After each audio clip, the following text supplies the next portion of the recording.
Hi, friends, and welcome to this live disappointment of every week. My name is Elisa Nkishano, and I am a coach that supports people in transforming their inner critic voice, a voice that is destructive and not really supporting, into one that is encouraging and inspiring you. So today I wanted to sort of connect with last week's video. We talked about boundaries and when those are too much. And so we raise walls, defensive walls, to avoid conflict and to avoid disappointments. And so I want to connect with that, talking about boundaries, but talking about boundaries with ourselves. So they're sort of different, but they're still boundaries. And I want to talk about this because these days I've been very tired, and the weather here in Sicily, it's been quite hot and it's been changing so much. And so it's been hot and it's been cool and it's been hot again and humid. And this makes me tired. This weather impacts my energy a lot. And so it's sort of easy for me to kind of like disconnect and be, sleepy and be tired. And although I've rested quite a lot, I've had enough rest. And when this happened, I know, because I know myself more and more. I've learned to see, to observe myself and how I sort of react or respond to situations. I tend to sort of forget about my needs, and needs that are even important and basic ones, like eating, for example, or resting enough. And I'm noticing these days how I was already hungry. I had already the need to eat, to have lunch, and I was doing something else that was far from eating. I was opening the computer and I was about to write a newsletter, and then I was like, hold on a second. I feel in my body that I'm hungry. I know that sensation, that sort of starting to burn sensation in my abdomen, in my stomach. And so it's time to eat, Elisa. It's not time to do something else, to start something else. And so I was reminded once again to go back to my center, to be present with my body and connect to my needs. And I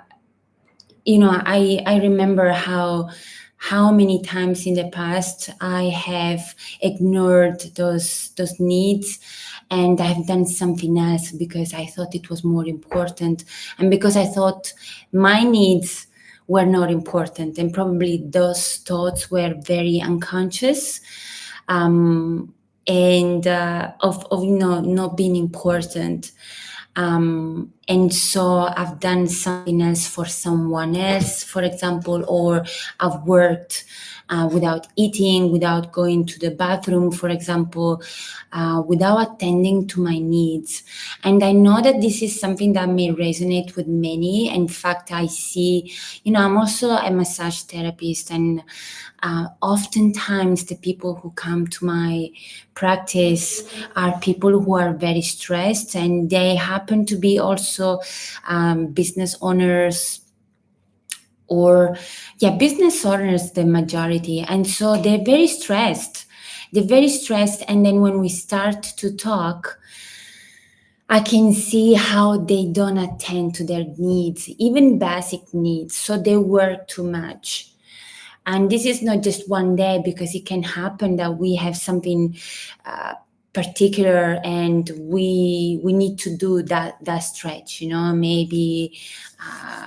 Maybe one day we might eat a bit later than the usual. But when this happen always, all the time, then it's not healthy anymore. This is the point. And so we're not setting boundaries with ourselves. We're not setting limits. And so it's easy to forget forget about eating well, forget about eating well in the right timings, forget about resting. And so this might mean, go to bed very late and work very late on the computer, and then being awake because the light of the computer is not healthy at all. And it's like a coffee, it's like caffeine to the brain. It's like, okay, no time for sleep. So the mind is still quite awake. And so these are boundaries, and it's interesting because often we hear about boundaries, and boundaries are with other people, setting healthy boundaries with other people. And so set that sort of protection and understand where I begin and the world ends or begins, where there is this gap that is sacred. It cannot be surpassed. I don't know how to say, by each side. So I cannot disrespect somebody else's boundaries and vice versa. So it's from both sides. And what happens is that when we listen to ourselves and we set healthy boundaries with ourselves, and we respect ourselves and we listen to our needs, we listen to our body and what it's saying, whether it's saying I'm hungry, whether it's saying I'm tired, I need to relax, I need silence, I need to rest my brain, I need to rest my nervous system. Then we're more likely to set healthy boundaries with others.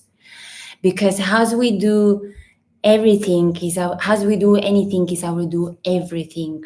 So as I listen to myself and set healthy boundaries with myself, I'm going to be more likely to do the same with others, and I'm going to be more likely to respect other people's boundaries and not be shocked when they make a request, whatever that might is. So that might be. And so this is my message today. Please listen to yourself, be connected to yourself, be connected to your felt sense, to your bodily experience, to what your body is communicating to you. And don't push those basic needs. And then there are other needs that are not basic, like food, like shelter, like safety, but are more, how can we call that, like sort of social needs, like communicating, connecting, mattering, etc.